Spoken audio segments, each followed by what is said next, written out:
Now, the so-called Big Five social media platforms in South Africa have been shaken up as TikTok leaps past Instagram into second place and challenges the dominant social network Facebook in several segments. This is one of the key findings of the South African Social Media Landscape 2023 study released by brand intelligence consultancy Ornico and market research house Worldwide Works. To share more on this, we are joined by Oresti Patricios. He's the CEO of Ornico Group. Good to have you on the program this afternoon. So with TikTok surpassing Instagram and also challenging Facebook, how do you foresee this shift impacting social media marketing strategies, especially considering TikTok's a diverse user base that extends beyond its initial under 15 target audience? Yeah.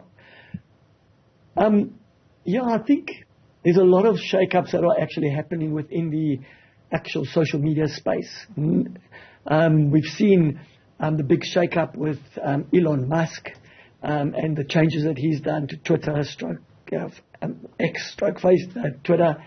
With the changing of algorithms, it's also making people a little bit of aware of where they need to actually advertise, where consumers are ultimately going to.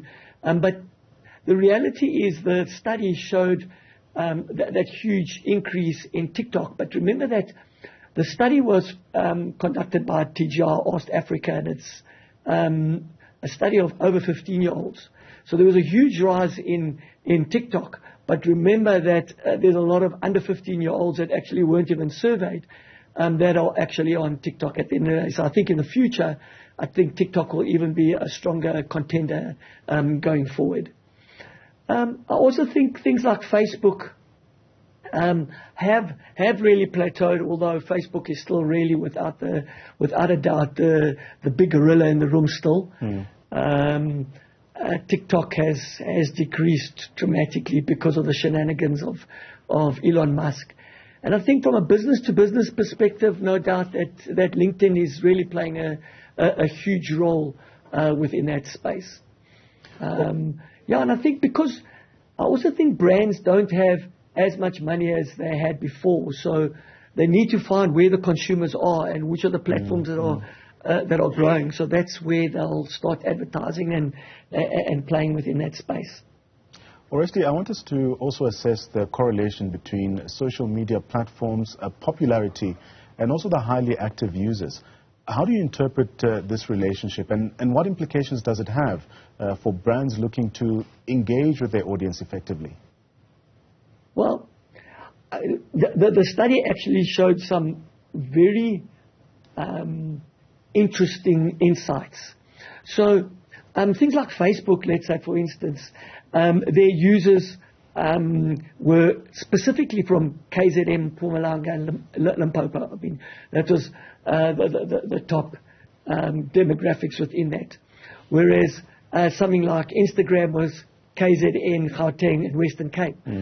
So a lot of the times we need to kind of understand who the demographics, what is the age group, what are the messages that as brands we need to put out there, and utilize the platforms that are relevant to our particular demographics. And I think that's what's important. So becoming very granular within those analysis is critical. I want us to zoom a bit further into that point. So the impact of privilege on social media usage, especially in the context of TikTok's correlation with socioeconomic levels, is a significant finding. How can brands then navigate this landscape to ensure inclusive and diverse engagement on platforms like TikTok? Yeah, I mean, that was one of the big factors in the study to see the demographics but there's a correlation between access to data as well. So because data is expensive, lower SELs also don't have as much access because of the cost of the data. And I think that is something that brands need to be aware of. But I also think government needs to be aware of and try and give access to lower LSMs in terms of free access to data in order to be able to expand that the access. So let's look into the decline in major brands using Twitter for marketing. I mean, this is quite notable. What factors do you believe contribute to this decline, and how can brands then leverage other platforms to fill this gap in their marketing strategies? Yeah, I mean, the reason why I think brands have been a little bit afraid of or moved away from Twitter at the end of the day was, I think, Elon Musk's shenanigans at the end of the day. Brands and as human beings at the end of the day, we all like stability. And what was happening on X was there was no stability when Elon took it on. And so brands weren't really aware of what his next steps were, and they didn't really want to get into a quagmire of arguments and debates and having to kind of deal with things. So they looked at that and said, well, let's pull away. What's going to happen in the future, we don't know. Hopefully this next year's social media landscape report will actually show if there has been any changes. Yeah. But I think people have, brands specifically have stayed and kind of grown on Facebook because it is kind of stable, but also there were a couple of concerns around that. But TikTok, the algorithm around TikTok has made is very sticky. So consumers stay on that platform for longer, they engage with it a lot more. And so I think going into the future, and the study shows a growth in TikTok, should I say, in TikTok. And there's a growth because it came from almost a zero base. I think going into the future, next year, TikTok will be a huge contender.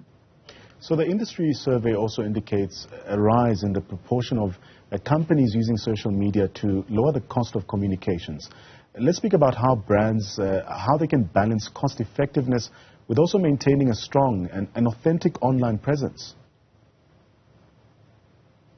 I think there's a number of reasons. Okay, obviously cost plays a huge role because, Sure. and you saw that the brands that were spending 10,000 and less a month actually spent a lot more time and looked at and spent much more time on the platforms.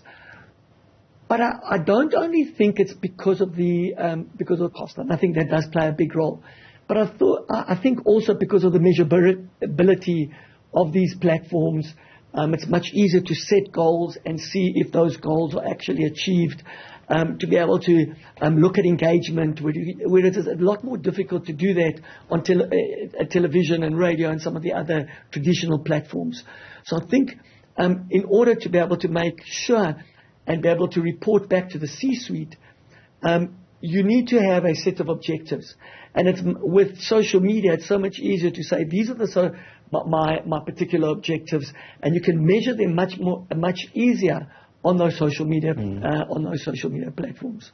So we've unpacked the shift in spending patterns on social media with this decline in higher spend categories and this rise in lower spend categories. Also getting insights on how brands can gather from these changes in spending habits and how really they should adjust their marketing budgets accordingly. But as social media continues to evolve, what advice do you have, Ornico, for social media marketers, especially in South Africa, to stay ahead of the curve and also adapt to emerging trends? Yep. So, I mean, what was really interesting is that we compare. So, our survey is a South African survey. And the reason why we did it is you don't really get those numbers, and it's very difficult getting it from the platforms. But when we did the survey, we actually compared it against some of the international trends. So I looked at DigiDay, and it had very, very similar patterns internationally. So which is really cool in the South African environment is that the brands and consumers are kind of staying within that space. So what happens in the future, and how should brands navigate it? And I think that's really the key issue. I think and again, it's back in that survey, is training on those particular platforms and putting money behind those particular platforms so that you can understand, because each platform has got its own particular nuance, how you deal with it, how you engage with it, what are the particular metrics, how do you evaluate it. And so training, putting money behind training is absolutely key. I think another very critical element that specifically big brands sometimes don't see is because they have different people and different personalities working on their different platforms. Sometimes the personality of the human being working on that platform comes out instead of the personality of the brand. So there's a bit of inconsistency between what's happening on X, what's happening on Facebook, and what's happening on TikTok because of the different personalities of the people that are actually placing that content. I think those are the big things, but I also think the use of influencers will plays a big role, but I think will play even a bigger role going forward.